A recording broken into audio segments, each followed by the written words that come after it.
Good morning, guys. I hope we're all sparkly. It's safe to say that we're fans of tough but fair love here at the Men's Health Clinic, because you need a level of personal accountability that you should really get from here, but you don't have objectivity in your subjective experience. And some of the negative habits and changes that happen, they happen insidiously. And you can't be held accountable for something that happens insidiously. Yes, you can. And I'm here to tell you why. Because this is your journey and you should be trying to be the best version of yourself. So it's not just about numbers. It's not just about how's your sleep, how's your nutrition, how's your exercise. We need to quantify things like your body score. How are you doing on your InBody 770? Now, I did my test the other day, and disappointingly, my body fat percentage has gone up to 19%. Shock horror, the doc has let himself go. I've been overeating, I've been comfort eating, and I'm pretty horrified with myself because it's happened insidiously. And it was only a moment of reflection. I went, oh, I'm just not feeling too good. So let's measure the quantitative numbers. And yeah, disappointingly, my concerns were confirmed. I told Lydia, and she laughed in my face. Not very kind of her. And I said, well, that wasn't very nice. And she said, I'm just surprised you didn't know. Yeah, because it happens insidiously. And when things happen insidiously, sometimes you're not aware of them. So we insist on a review, a clinical review on a regular basis, because you need a level of objectivity applied to your subjective experience. Now, I saw a guy the other day for his annual review, and he said, I've lost 13 kilos, doc. He's in a far better place. The year before, I absolutely rollicked him. I said, if you don't stop what you're doing, you're going to effing kill yourself. And I just went, and he went, I said, you are. Because if you continue down this path, you are going to kill yourself. You are not helping yourself. You're definitely not the best version of yourself. And you should be leading by example for yourself and for your family, for your wife and kids. What on earth are you doing? So I gave him shock horror tactics, because he'd been to the GP and told his GP how much he was drinking. And the GP said, oh, we can offer you some support. I had to give him worst case scenario, because us men, we need to hear worst case scenario, because if you give us platitudes, we go, oh, it's all right. So I shocked him, and it had the desired effect. Now, my job is quite complicated. It's not just the testosterone. That's actually relatively simple. It's actually managing you, managing your realistic expectations, and hopefully motivating you into making positive strides and steps to becoming a better version of yourself. And sometimes that's shock horror, hard techniques, because you need to be told truths, not pacified. So yeah, he was incredibly happy with his results, and he's continuing to make positive strides to become a better version of himself. And that's all we should be aspiring to be, a better version of ourselves. I saw a guy today, his visceral fat's gone up, and again, overeating. So he has to address this. And if you have these numbers in front of you, they are unavoidable. Your brain will convince you of all sorts of things. Oh, if you just do that, if you get to that, it's all fine. It's not fine. You have to make these necessary changes to become a better version of yourself. So what have I done in this last 2 weeks since finding out I'm a chunky monkey? I started counting calories for the first time.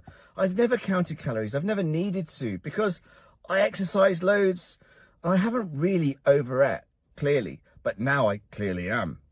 So yeah, lost 1.7 kilos in 10 days. Happy days. So there's still 2 kilos to go, and I'm not going to stop until I'm back to 0. So is that going to be the end? Well, no, because obviously what happens when you think you've made it? You take your foot off the gas, and what happens when you take your foot off the gas? Things mess up. Life is challenging. Life is supposed to be challenging. If you think life is supposed to be fair, then you're an idiot. Life is not fair. You are supposed to face the hardships head on, but make sure they're considered, because again, testosterone being the calming hormone, allowing you to have a considered response, build up that resilience to effectively cope with the stresses and strains that happen on a day-to-day basis. The whole goal setting thing, we've spoken about this before. If you work towards a goal and you've got nothing to go for afterwards, then you're going to be in trouble. We need daily practices in place to combat the madness. The fact that we're in this perverse psychological world and we're physical beings, we need to be more physical. So activity. But yeah, you've heard the saying before, you can't out exercise a bad diet. Now, we're effectively very efficient at conserving energy, because if we were bad at conserving energy and we expended energy quickly, then we'd have to be constantly eating. And that wouldn't be very good from a survival perspective, would it? Because you'd be having to stop every few minutes for a Snickers bar instead of crossing the plains to find food. Now, we like adversity here at the Men's Health Clinic because we're no, we're not well, I don't know, maybe we are. But adversity breeds success. The reward is the effort, not the outcome. We're working towards an outcome, which is incredibly important, but understanding the determined application of effort is what's actually important. Now, if you understand hardship and you understand that actually, paradoxically, your body needs hardship whilst we're always seeking comfort, you know, you're stimulating autophagy when you're not eating. So essentially, your body is becoming healthier through adversity. Hot and cold therapy, it improves mitochondrial function. The extremes, the hardship that you're deliberately exposing yourself is causing increased longevity. How incredibly crazy is that? But it is all about the journey, not the destination. So what else is there to say? Well, if you put these practices in place, what are you doing? Well, you're essentially priming your body. So if you're deliberately exposing yourself to hardship, what happens when a really bad hardship comes about and it's unexplained and uninvited? Well, you've got the coping mechanisms in place. So we speak about breath work constantly, because breath work is key to life, because you have to breathe. But understand sympathetic expiration, parasympathetic. Animals don't panic. They don't have hyperventilating attacks. They don't hold their breath.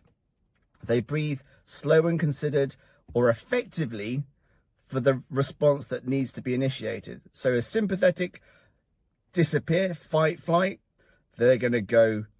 If they have to stay and fight, they need to be considered, because if they expend all of their energy in the first 2 seconds, they're going to be in trouble. So ask any fighter. That adrenaline dump that some of them get to start off with is counterintuitive, counterproductive to the fact that they're going to be in this fight until the end. So you have to be considered. And we talk about testosterone many times being the calming hormone, the counterbalance to cortisol. Understanding that all hormones are dependent, whether that relationship be direct or indirect, and understanding there's a relationship between the hormones, the chronicity of the hormones, and the acuteness of the nervous system. So the reactiveness of testosterone to dopamine and estradiol to serotonin, and for females, the progesterone to GABA. It's all an intricate balance, an intricate dance. You're never solely anabolic. You're never solely catabolic. Whilst you might be predominantly anabolic at nighttime and predominantly catabolic in the daytime, you have the capacity at nighttime to respond to a threat. So we talk about obstructive sleep apnea, this state where the hilarious snoring is causing desaturation. Your body is going, do I need to wake up? Do I need to wake up? So what's it stimulating? It's stimulating the catecholamines and then cortisol to wake you up. So it's never exclusively one thing, because what's it all about? It's all about balance. It's all about understanding the concept of yin yang to do what? Make the right choices. We talk about the Cherokee Story. There's 2 wolves. There's the dark wolf, and he's all the naughty things, greed, jealousy. And the white wolf is all the virtuous things. And the Cherokee son says to the Cherokee, if we've got both of these wolves, which wolf wins? And the Cherokee replies, the wolf you feed the most. So ultimately, it's down to you. You're in charge to make the right choices. Sometimes you need that objectivity from a third party, somebody you can trust to advise you. Everything I say, everything is in your best interest.